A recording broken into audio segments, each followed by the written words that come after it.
ইয়াৰ কাৰণে বন্ধুসকল আপোনালোকৰ মোবাইলৰ যিকোনো এটা ব্ৰাউজাৰ ওপেন কৰি তাত সেৱা সেতু অফিচিয়েল ৱেবছাইট ভিজিট কৰিব। মই আগতে লগইন কেনেকৈ কৰে অলৰেডি ভিডিঅ' বনোৱা আছে, আপোনালোকৰ একাউণ্ট কেনেকৈ বনাব সেইটো চাই ল'ব। ইয়াৰ পিছত লগইন কৰিব। দেখিছে আপোনালোকে লগইন যিটো অপশ্যন আছে তলত লগইন অপশ্যনটোত ক্লিক কৰিব, লগইন এণ্ড ৰেজিষ্টাৰ যিটো অপশ্যন পাইছে। ইয়াৰ পিছত এনেকৈ পেজখন মুকলি হ'ব। ইয়াত তিনিটা অপশ্যন থাকিব আপোনালোকে লগইন কৰাৰ। আটাইতকৈ বেষ্টটো হ'ল মোবাইল। আপোনালোকে মোবাইল অপশ্যনটোত ক্লিক কৰি ফোন নম্বৰৰ দ্বাৰা লগইন কৰিব পাৰিব। আপোনালোকে যিহেতু একাউণ্টটো বনাওঁতে ইয়াত ফোন নম্বৰটো দিয়াই আছিলে, লিংক হৈ আছে। আপোনালোকে ফাৰ্ষ্টতে ফোন নম্বৰটো টাইপ কৰিব আৰু পাছপৰ্টটো দিব। পাছপৰ্ট দি পেলাই বক্সটোত ৰাইট চিন দিব, অৰ্থাৎ ক্লিক কৰিব। ক্লিক কৰি পাছপৰ্টৰ ফোন নম্বৰটো টাইপ কৰাৰ পিছত বক্সটোত ক্লিক কৰাৰ পিছত চাইন ইন অপশ্যন যিটো পাব, চাইন ইন অপশ্যনটোত ক্লিক কৰিব। ক্লিক কৰাৰ লগে লগে পেজখন মুকলি হৈ যাব। আপোনালোকে যদি আগত এপ্লাই কৰি থৈছিলে তাতো মেছেজ আহিব আপোনালোকলৈ। মই দেখাই দিছোঁ আপোনালোকক। যদি আপোনালোকে এমপ্লয়মেণ্ট এক্সচেঞ্জৰ কাৰণে নিজৰ মোবাইলতে আগতে এপ্লাই কৰিছিলে, আপোনালোকৰ একাউণ্টতো শ্ব' কৰিব ৰি ৰেজিষ্ট্ৰেশ্যন কৰিবৰ কাৰণে। মই আপোনালোকক দেখাই দিছোঁ, মই যিহেতু কৰিছিলোঁ। ইয়াতো চাব আপোনালোকে শ্ব' কৰিব ৰি ৰেজিষ্ট্ৰেশ্যন কৰিবৰ কাৰণে। ইয়াত তললৈ আহিব। এয়া দেখিছে আপোনালোকে ৰি ৰেজিষ্ট্ৰেশ্যন কৰিবৰ কাৰণে দেখুৱাই আছে। চাওক এমপ্লয়মেণ্ট এক্সচেঞ্জ ৰেজিষ্ট্ৰেশ্যন দেখিছে আপোনালোকে। ইয়াত ছাইডত ইয়াতো দেখুৱাইছে ৰি ৰেজিষ্ট্ৰেশ্যন কৰিবৰ কাৰণে, ইয়াতো কোৱা হৈছে বন্ধুসকল। ইয়াৰ পিছত ওপৰলৈ যাব, চাৰ্চ বাৰত আপোনালোকে চাৰ্চ কৰিব এমপ্লয়মেণ্ট এক্সচেঞ্জ বুলি টাইপ কৰি দিয়াৰ লগে লগে আপোনালোকৰ কীবৰ্ডৰ ওপৰতে আহিব। দেখিছে ৰি ৰেজিষ্ট্ৰেশ্যন অফ এমপ্লয়মেণ্ট চিকাৰ ইন এমপ্লয়মেণ্ট এক্সচেঞ্জ দেখিছে আপোনালোকে। সেই অপশ্যনটোতে ক্লিক কৰি দিব, যিটো কীবৰ্ডৰ ওপৰত আপোনালোকে পাব ৰি ৰেজিষ্ট্ৰেশ্যন অফ এমপ্লয়মেণ্ট চিকাৰ ইন এমপ্লয়মেণ্ট এক্সচেঞ্জ বুলি। সেই অপশ্যনটোতে ক্লিক কৰিব। ক্লিক কৰাৰ পিছত চাৰ্চ অপশ্যনটোত ক্লিক কৰিব, যিটো ছাইডত আছে চাৰ্চ অপশ্যন আপোনালোকে দেখিছে তাত ক্লিক কৰিব। আৰু ইয়াৰ বিষয়ে কেনেকৈ এপ্লাই কৰিব মই ভিডিঅ' বনোৱা আছে অলৰেডি, আপোনালোকে চাই ল'ব নতুনকৈ কেনেকৈ এপ্লাই কৰিব। ইয়াৰ পাছত এনেকৈ পেজখন মুকলি হ'ব। ইয়াত এপ্লাই যিটো অপশ্যন দেখিছে এপ্লাই অপশ্যনটোত ক্লিক কৰি দিব। এপ্লাই অপশ্যনটোত ক্লিক কৰাৰ পিছত ইয়াত দুটা অপশ্যন পাব আপোনালোকে, এটা আধাৰৰ সৈতে এপ্লাই কৰিব পাৰিব আৰু এটা উইদাউট আধাৰ। আপোনালোকে আধাৰৰ সৈতে এপ্লাই কৰিব। যিটো ফাৰ্ষ্ট অপশ্যন আপোনালোকে দেখিছে এপ্লাই উইথ আধাৰ, সেই অপশ্যনটোতে আপোনালোকে ক্লিক কৰিব।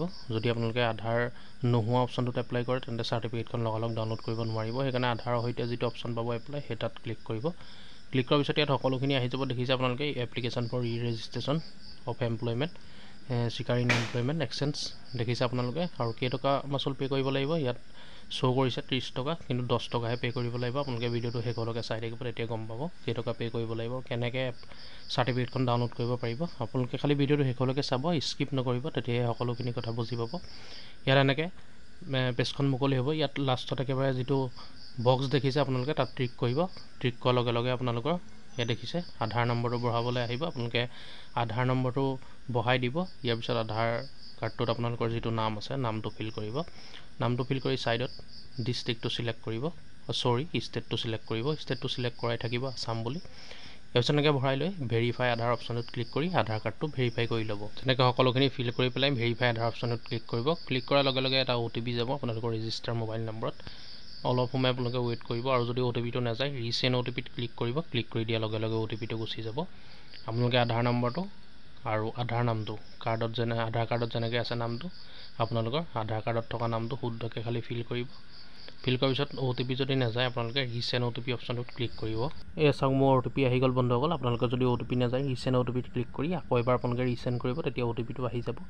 তাৰপিছত OTPটো এনেকৈ ফিল কৰি ভেৰিফাই যিটো অপশ্যন দেখিছে ভেৰিফাই অপশ্যনত আপোনালোকে ক্লিক কৰিব। ক্লিক কৰাৰ লগে লগে ইয়াত দেখিছে আপোনালোকে আধাৰ কাৰ্ডটো ভেৰিফাই হৈ যাব। ইয়াত আপোনালোকৰ আগৰ যিটো ৰেজিষ্ট্ৰেশ্যন নম্বৰ আছে এমপ্লয়মেণ্টৰ, যিহেতু ৰি ৰেজিষ্ট্ৰেশ্যন কৰিছোঁ আমি, আগৰ যিটো কাৰ্ড আছিলে আপোনালোকৰ ৰেজিষ্ট্ৰেশ্যন কৰা, সেই ৰেজিষ্ট্ৰেশ্যনৰ কাৰ্ডটোত যিটো নম্বৰ আছে আপোনালোকৰ এমপ্লয়মেণ্টৰ ইয়াত ভৰাই দিব, ফিল কৰি দিব। ফিল কৰি পেলাই গেট দেখিছে আপোনালোকে, গেট ডাটা অপশ্যন যিটো আছে গেট ডাটা অপশ্যনটোত ক্লিক কৰি দিব। আগৰ ৰেজিষ্ট্ৰেশ্যন নম্বৰটো আপোনালোকে ফিল কৰি দিব, আগৰখনৰ যিখন আপোনালোকৰ ওচৰত আছে তাৰ ৰেজিষ্ট্ৰেশ্যন নম্বৰটো ভৰাই দিব। ভৰাই গেট ডাটা অপশ্যনটোত ক্লিক কৰি দিলে সকলোখিনি ডাটা তলত শ্ব' কৰিব। গেট ডাটা অপশ্যনটোত ক্লিক কৰি দিয়াৰ পিছত ইয়াত তলত শ্ব' কৰিছে দেখিছে, ইয়াত নাম, email, phone number, date of birth সকলোখিনি আহি যাব। ইয়াত খালি আপোনালোকে এটা বক্স ফিল কৰিব লাগিব। তলত আপোনালোকে আপডেট এমপ্লয়মেণ্ট এক্সচেঞ্জ আপডেট এটা অপশ্যন থাকিব, আপোনালোকে সেইটোত ক্লিক কৰিব। প্ৰচিড যিটো অপশ্যন পাব ক্লিক কৰি পেলাই প্ৰচিড অপশ্যনটোত ক্লিক কৰিব। প্ৰচিড অপশ্যনটোত ক্লিক কৰাৰ পিছত ইয়াত দেখিছে আপোনালোকে পাৰ্চনেল ডিটেইলছ বুলি আকৌ পেজ এখন মুকলি হ'ব। ইয়াত আপোনালোকে পাৰ্চনেল ডিটেইলছবোৰ যিবোৰ ফিল কৰা আছে সেইবোৰ কৰিব নালাগে, আৰু যিবোৰ ৰেজিষ্টাৰ আছে আপোনালোকে সেইবোৰ কৰিবই লাগিব। ইয়াত আপোনালোকৰ যিকেইটা কৰা নাই সেইকেইটা কৰি দিব নিজে। যিহেতু এড্ৰেছৰ ক্ষেত্ৰত কিবা নাথাকিব পাৰে, আপোনালোকে এড্ৰেছটো ফিল কৰিব শুদ্ধকৈ। যিকেইটা কৰা নাই মানে কৰি দিব। কৰাৰ পিছত 7 নেক্সট যিটো অপশ্যন পাব আপোনালোকে 7 নেক্সট অপশ্যনটোত ক্লিক কৰিব। 7 নেক্সট অপশ্যনটোত ক্লিক কৰাৰ পিছত আকৌ এবাৰ ভালকৈ চাই ল'ব আৰু ইমেইল ভেৰিফিকেশ্যন কৰিব লাগিব। ইমেইলত আপোনালোকৰ এটা OTP যাব। আপোনালোকে সেইটো সেন্ড কৰি দিব আৰু ইমেইলত চাই ল'ব গৈ পেলাই ইমেইলটো খুলি পেলাই OTP-টো ইয়াত ফিল কৰিব ফিল কৰি ভেৰিফাই OTP অপশ্যনটোত ক্লিক কৰি দিব ক্লিক কৰি দিয়াৰ লগে লগে ভেৰিফাই হৈ যাব এনেকৈ ইমেইলত এটা OTP আহিব 6 ডিজিটৰ দেখিছে আপোনালোকে এইটো 514724 সেইটো আহিছে আপোনালোকে এনেকৈ ইমেইলটো খুলি পেলাই চাই ল'ব চাই পেলাই তাত অপশ্যনটোত যেটো অপশ্যন থাকিব ইমেইল ভেৰিফিকেশ্যন বুলি তাত আপোনালোকে OTP-টো ফিল কৰি ভেৰিফাই কৰি দিব ভেৰিফাই অপশ্যনটোত ক্লিক কৰি দিয়াৰ লগে লগে আপোনালোকৰ ইমেইলটো ভেৰিফাই হৈ যাব হোৱাৰ পিছত নেক্সট পেজটো ওপেন হ'ব আপোনালোকে আকৌ নেক্সট পেজ ফিল কৰিব লাগিব বন্ধুসকল আপোনালোকে এইবিলাক কৰি ল'ব এইবিলাক পাৰিব মই গোটেইটো কৰি দিলে গোটেইখিনি যদি কৈ দিওঁ ভিডিঅ'টো দীঘলীয়া হৈ যাব 20 মিনিট আধা ঘণ্টাৰ ভিডিঅ' হৈ যাব সেইকাৰণে মই যিবিলাক ক'বলগীয়া আছে আপোনালোকক কৈ দিছোঁ জেনেৰেলবোৰ বাকীবোৰ আপোনালোকে পাৰিব এতিয়া আপোনালোকে এড্ৰেছ ছেকশ্যন যিটো অপশ্যন দেখিছে মানে ইয়াৰ পিছত আপোনালোকে ইমেইল ভেৰিফিকেশ্যন কৰাৰ পিছত এড্ৰেছ ছেকশ্যন বোলে এখন পেজ মুকলি হ'ব তাত আপোনালোকে সকলোখিনি ফিল কৰিব এড্ৰেছ ছেকশ্যন পেজখন আপোনালোকে ফিল কৰিব এইবোৰ আপোনালোকৰ গাঁৱৰ এড্ৰেছটো গাঁওখনৰ নাম post office police station pin code circle office এইখিনি থাকিব আপোনালোকে এইখিনি পাৰিব ফিল কৰিব ফিল কৰি ছেভ এণ্ড নেক্সট যিটো অপশ্যন পাব তাত ক্লিক কৰিব ছেভ এণ্ড নেক্সট অপশ্যনটোত ক্লিক কৰাৰ পিছত ইয়াত এডুকেশ্যনেল ডিটেইলছখিনি ভৰাবলৈ আহিব আপোনালোকে কোন আপোনালোকৰ কোৱালিফিকেশ্যন কিমান হয় আপোনালোকে সেইটো ফিল কৰিব যিটো অপশ্যন দেখিছে আপোনালোকে হাই কোৱালিফিকেশ্যন বুলি তাত ক্লিক কৰিব ক্লিক কৰি পেলাই সিলেক্ট কৰি ল'ব আপোনালোকৰ কোৱালিফিকেশ্যন কিমান আছে যদি 12 পাছ বা 10 পাছ বা গ্ৰেজুৱেশ্যন হয় আপোনালোকে ক্লাছ যদি 12 পাছৰ দেখুৱায় তেন্তে ক্লাছ 10ৰ পৰা আপোনালোকে সকলোখিনি দিব লাগিব চাৰ্টিফিকেট মাৰ্কশ্বিট পাছ চাৰ্টিফিকেট আৰু মাৰ্কশ্বিট এই দুটা বস্তু লাগিব আৰু PDF কৰি দিব লাগিব 1 MB ভিতৰত হ'ব লাগিব PDF আপোনালোকে PDF কৰি দিব আৰু যদি PDF কৰিব নোৱাৰে আমাৰ চেনেলটো ভিজিট কৰিব ফটোৰ পৰা কেনেকৈ PDF কৰিব পাৰি নিজৰ মোবাইলতে আমি ভিডিঅ' অলৰেডি দিয়া আছে আপোনালোকে চাই ল'ব ইয়াত আপোনালোকৰ কোৱালিফিকেশ্যন যদি 10 হয় তেন্তে আপোনালোকে 10ৰে দিব সকলোখিনি আৰু যদি 12 বা গ্ৰেজুৱেশ্যন হয় তেন্তে 10ৰ পৰা দিব লাগিব গ্ৰেজুৱেশ্যনলৈকে মাৰ্কশ্বিট আপলোড কৰিব লাগিব পাৰ্চেণ্টেজ কিমান পাইছিলে ছাবজেক্ট ইয়াত টাইপ কৰিব লাগিব কি ছাবজেক্ট আছিলে আপোনালোকে এইখিনি চাই ল'ব যদি নোৱাৰে কমেণ্ট কৰি জনাব কিবা প্ৰব্লেম পায় সেইখিনি আপোনালোকে ছাবজেক্টকেইটাও ফিল কৰি দিব ক্লাছ 10ৰ পৰা দিব লাগিব যদি গ্ৰেজুৱেশ্যন দিয়ে বা 12 পাছো দিয়ে ক্লাছ 10ৰ পৰা আপোনালোকে সকলোখিনি ফিল কৰিব আপোনালোকে এডমিশ্যন কিমান চনত লৈছিলে কিমান তাৰিখে লৈছিলে আৰু পাছ কিমান তাৰিখে কৰিছিলে আপোনালোকে চাৰ্টিফিকেটত লিখা আছে এইটো চাই পেলাই ফিল কৰিব এনেকৈ সকলোখিনি ফিল কৰি পেলাই ছেভ এণ্ড নেক্সট অপশ্যনটোত ক্লিক কৰিব ক্লিক কৰাৰ পিছত আকৌ পেজ এখন মুকলি হ'ব আপোনালোকে অকল 10ৰ মাৰ্কশ্বিটখন আৰু চাৰ্টিফিকেটখন হাই ছেকেণ্ডেৰী পাছ চাৰ্টিফিকেটখন আৰু মাৰ্কশ্বিটখন গ্ৰেজুৱেশ্যন কৰা চাৰ্টিফিকেট আৰু মাৰ্কশ্বিট এনেকুৱা ধৰণৰ ডকুমেণ্টছবোৰ PDF কৰি পেলাই আপলোড কৰিলে হ'ল আপোনালোকে ব্ৰাউজাৰ যিটো অপশ্যন পাব তাত ক্লিক কৰি পেলাই সিলেক্ট কৰি ল'ব আপোনালোকে পাছ চাৰ্টিফিকেট দিছে বুলি বা মাৰ্কশ্বিট দিছে বুলি সিলেক্ট কৰি পেলাই ব্ৰাউজাৰ অপশ্যনটোত ক্লিক কৰাৰ পিছত গেলেৰী অপশ্যনটো আহিব তাৰ পৰা আপোনালোকে আপলোড কৰি দিব PDFটো ছেভ এণ্ড নেক্সট অপশ্যনটোত ক্লিক কৰাৰ পিছত আকৌ পেজ এখন এনেকৈ মুকলি হ'ব এমপ্লয়মেণ্ট কেৰিয়াৰ ডিটেইলছ বুলি এনেকৈ আকৌ এখন ফৰ্ম প্ৰথমৰ পৰা মুকলি হ'ব ইয়াত আপোনালোকে এই পেজখনত আপোনালোকে ফিল কৰিব লাগিব লেংগুৱেজ আপোনালোকে কি লেংগুৱেজ জানে এড কৰি যাব এফালৰ পৰা আছামিজ হওক ইংলিছ হওক হিন্দী হওক আপোনালোকে যি জানে পঢ়িব জানে ক'ব জানে লিখিব জানে আপোনালোকে টিক মাৰ্ক কৰিব টিক মাৰ্ক কৰি পেলাই এনেকৈ সিলেক্ট কৰি অপশ্যনটোত ফিল আপ কৰিব আৰু ফাৰ্ষ্ট অপশ্যনটোত আপোনালোকে চাই ল'ব যদি ফ্ৰেছাৰ্ছ হয় ফ্ৰেছাৰ্ছ দিব যদি এক্সপিৰিয়েঞ্চ আছে আপোনালোকৰ এক্সপিৰিয়েঞ্চত ক্লিক কৰিব ক্লিক কৰাৰ পিছত এনেকৈ ইয়াত সকলোখিনি ফিল কৰি পেলাই ছেভ এণ্ড নেক্সট যিটো অপশ্যন পাব তাত ক্লিক কৰিব ছেভ এণ্ড নেক্সট অপশ্যনটোত ক্লিক কৰাৰ পিছত এমপ্লয়মেণ্ট এক্সচেঞ্জ যিটো অফিচ হয় আপোনালোকৰ ডিষ্ট্ৰিক্টৰ সেই অফিচটো তলত দেখিছে আপোনালোকে সিলেক্ট কৰি ল'ব আপোনালোকৰ অফিচটো ওলাই যাব ডাইৰেক্ট তাত সিলেক্ট কৰি ল'ব টিক কৰিব টিক কৰি ছেভ এণ্ড নেক্সট অপশ্যনটোত আকৌ ক্লিক কৰিব ছেভ এণ্ড নেক্সট অপশ্যনটোত ক্লিক কৰাৰ পিছত আকৌ পেজ এখন মুকলি হ'ব এণ্ড ক্ল'জ বুলি এই পেজখনে লাষ্ট পেজ বন্ধ হ'ল এইখন ভালকৈ সেইকাৰণে ফিল আপ কৰিব ইয়াত সকলোখিনি address proof age proof caste certificate এনিয়ৰ ডকুমেণ্টছ যদি বেলেগ ডকুমেণ্টছ আছে আপোনালোকে আপলোড কৰিব লাগিব ইয়াতো PDF আকাৰে আপলোড কৰিব লাগিব মই যিহেতু কৈছোঁ আপোনালোকক আৰু আপোনালোকৰ এখন পাছপোৰ্ট চাইজ ফটো আপলোড কৰিব লাগিব পাছপোৰ্ট চাইজ ফটোখন ডাইৰেক্ট আপলোড কৰিব পাৰিব PDF দৰকাৰ নাই আৰু ছিগনেচাৰটো আপোনালোকে এখন ব্লেংক কাগজত চাইন কৰি ফটো মাৰি ডাইৰেক্ট আপলোড কৰিব পাৰিব কিন্তু এজ প্ৰুফ কাষ্ট চাৰ্টিফিকেট আৰু এড্ৰেছ প্ৰুফ এইকেইটাৰ কাৰণে আপোনালোকে PDF বনাব লাগিব PDF ফাইলতে আপলোড কৰিব পাৰিব আপলোড কৰি পেলাই আপোনালোকে